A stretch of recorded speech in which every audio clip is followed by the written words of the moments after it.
Hello and welcome to the Malloy Midseason Report. My name is Robert Goldberg and today I'm here with head men's basketball coach Charlie Marquardt. Charlie, thanks for sitting down with me. Great to be here, Robert.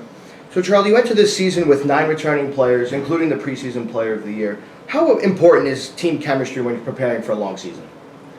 Definitely team chemistry and team improvement. I think chemistry is something that you build through the year.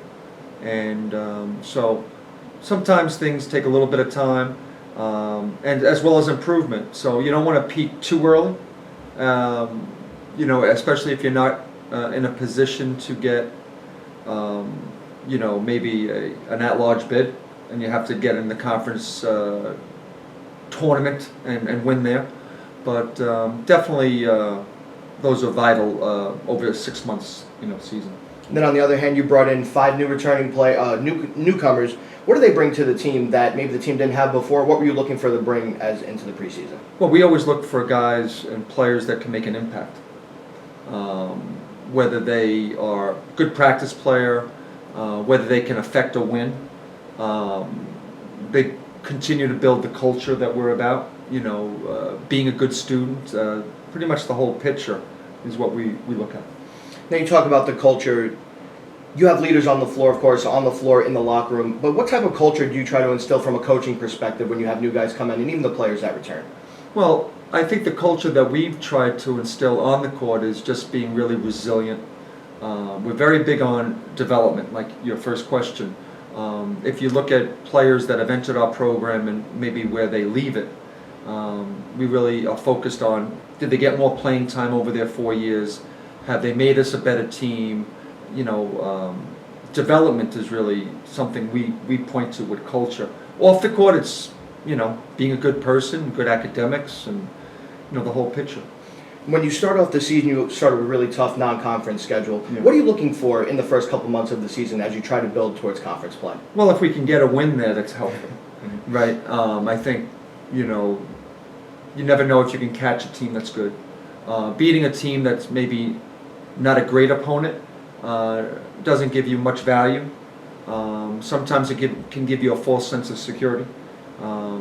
Winning games and all of a sudden you start conference and you get beat up a little bit and you weren't prepared for that. So we try to stay away from that. Gives us a chance to get better and also maybe sneak in a win against a good opponent. Now with that non-conference tough schedule that you guys put together, you start off the conference play against Dayton, you get a big win against them. Now right now in conference play, you guys are 4-1, you guys are clicking at the right time. Right. What's the mentality in the locker room when the team and yourself are really getting prepared for a conference game?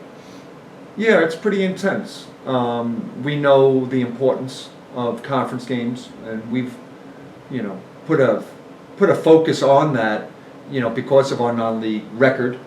We all know that it hasn't been great, but we feel like it was there to help us get better. So it's pretty intense as far as preparation and, on the court as well, whether it be film, off the court, and on the court readiness. Now, you're midway point of the season right now. What are you looking for this team as you enter the second half of the season and looking towards the conference playoffs in March? We still haven't gone through all the teams yet one more time. So after that, it'll probably be a little better. I'll have a little better idea of what we're looking at. But I mean, right now, I think the important thing is each week is being consistent.